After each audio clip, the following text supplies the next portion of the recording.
Hey everyone, welcome back to another quick and interesting tutorial. Where in this quick tutorial, we can discuss how to apply to video screen in CapCut. First, open CapCut. Create new project. Add the video clip. Drag and adjust your video.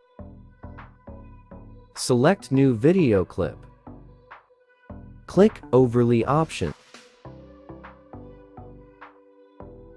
Click Overlay Video.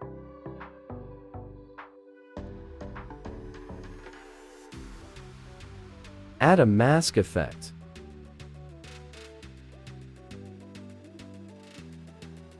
Click Flip option and adjust flip mask. Rotate 90 degree. Then add keyframe. And edit clip position. I hope this video will be helpful for you. Make sure to hit like button and subscribe for having such more helpful or interesting tutorial.